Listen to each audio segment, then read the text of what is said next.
And Enoch, the seventh from Adam, also prophesied. Science and mystery in Enoch. Shortly after I became saved, I decided that I would read the Bible from cover to cover. One day I was reading in Deuteronomy, and I became curious about God's dietary laws. Why were some foods considered clean and others considered unclean? Later that day I happened to be in a bookstore, and a certain book caught my eye. It was called The Lost Books of the Bible. Curious, I picked it up and opened it, and I immediately saw the word Deuteronomy. As I scanned the verses surrounding it, I realized that I had opened it right to the answer to this very question. This sort of experience was not new to me, because God had answered many of my questions this way in the past, and I had come to believe that this was one of the ways that God speaks to us. But this time was different. This wasn't the Bible, but a book that was rejected by early church theologians. I wasn't sure if this was a sign or just a coincidence, but I felt I had to buy the book anyway. I grew to really like what these books had to say, but I still had to wrestle with my conscience, because I wasn't too sure if these books were inspired or just brilliant fictions. I finally grew to love them so much that I just didn't care anymore. I had come to learn so much from them that I just began to accept their inspiration. The years passed, and then it happened. I was reading the Book of Enoch, and all of a sudden I realized that what I was reading could not be fiction. I was absolutely sure that what I was reading could not have been the ramblings of an overzealous pseudo-prophet. What I read over and over again. The more I read it, the more certain I became about my conclusion.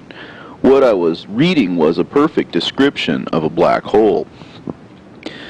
This account is taken from 1 Enoch chapter 1. And I came to an empty place, and I saw there neither a heaven above nor an earth below, but a chaotic and terrible place. And there I saw 7 stars of heaven bound together in it, like great mountains, and burning with fire. At that moment I said, For which sin are they bound, and for what reason were they cast in here? Then one of the holy angels, Uriel, who was with me, guiding me, spoke to me and said to me, Enoch, for what reason are you asking, and for what reason do you question and exhibit eagerness? These are among the stars of heaven which have transgressed the commandments of the Lord, and are bound in this place until the completion of 10 million years, according to the number of their sins. I then proceeded from that area to another place, which is even more terrible, and I saw a terrible thing, a great fire that was burning and flaming. The place had a cleavage that extended to the last sea, pouring out great pillars of fire. Neither its extent nor its magnitude could I see, nor was I able to estimate. At that moment I said, What a terrible opening is this place, and a pain to look at. Then Uriel, one of the holy angels who was with me, responded and said to me, Enoch, why are you afraid like this? I answered and said, I am frightened because of this terrible place and the spectacle of this painful thing.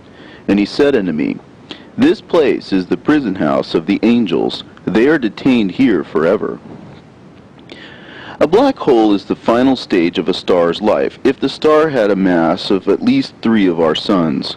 Some black holes are much larger, having a mass of millions or even billions of suns. There isn't any limit to how massive they can become, especially if they are well fed by stars near the center of a galaxy. A supermassive black hole, such as are believed to lurk at the centers of radio galaxies, tend to spew out huge pillars of radiation, some as far as 6,000 light years or even more. Our entire galaxy is only about 100,000 light years across, so the 2 ascending and descending pillars of radiation could add up to a total of 12,000 light years across. A supermassive black hole would be surrounded by stellar and interstellar material, such as dust and other stars. One example of a black hole having captured a star is Cygnus X1. The star seems to be orbiting absolutely nothing at all, but is in fact losing much of its mass in its fatal attraction. A black hole has at its center what is called a singularity, which has an incredible mass and an infinite gravitational pull, but is infinitely small. So great is its pull that the space around it is bent to infinity, and even light cannot escape. Everything that passes a certain point, called the event horizon, is doomed.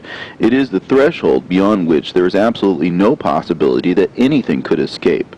It is a one-way street. The material that surrounds it forms a white-hot spiraling feature called an accretion disk. In some cases, this accretion disk can outshine its entire galaxy 100-fold. It is paradoxical, but even though no light can escape from a black hole, its accretion disk can be extremely bright. Now that we have the black hole basics down, we can interpret Enoch's vision. The empty place, which is chaotic and does not have a heaven above or an earth below, is outer space. Space is almost completely empty, and it can be called chaotic because there are constantly at work cycles of stellar and planetary birth and death. There is, moreover, no up or down in space. All directions are relative to one another. The great fire that was burning and flaming corresponds to the accretion disk that surrounds and feeds it.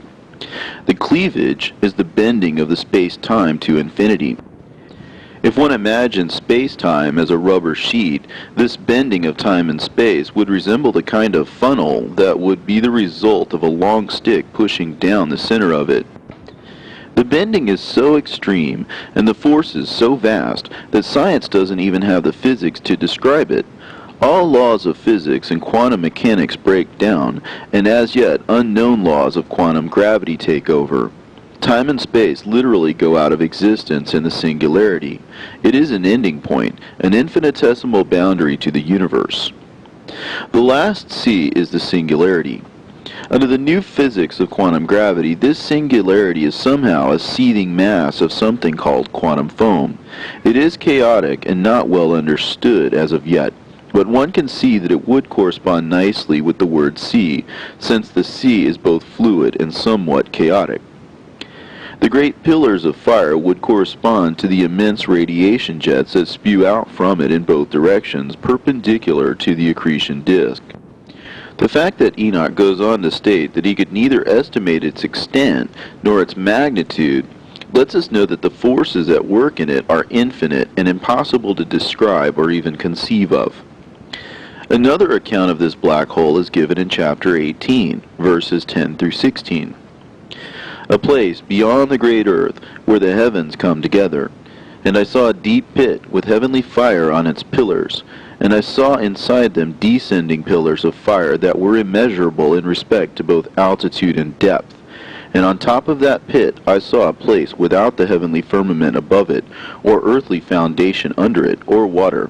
There was nothing on it, not even birds, but it was a desolate and terrible place. And I saw there the 7 stars which were like great burning mountains. Then the angel said to me, "This place is the ultimate end of heaven and earth. It is the prison house for the stars and the powers of heaven, and the stars which roll over upon the fire.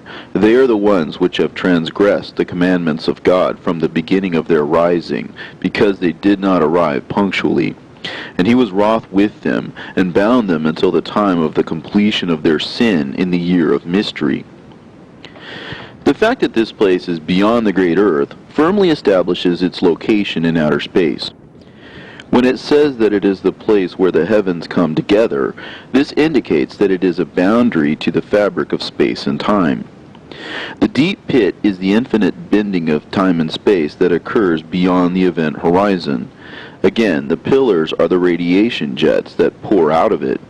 The fact that stars, a code word for the fallen angels, are in orbit around it correctly indicates that stars can be and often are captured by black holes. The image of the stars rolling correctly reflects the fact that stars rotate as they orbit it.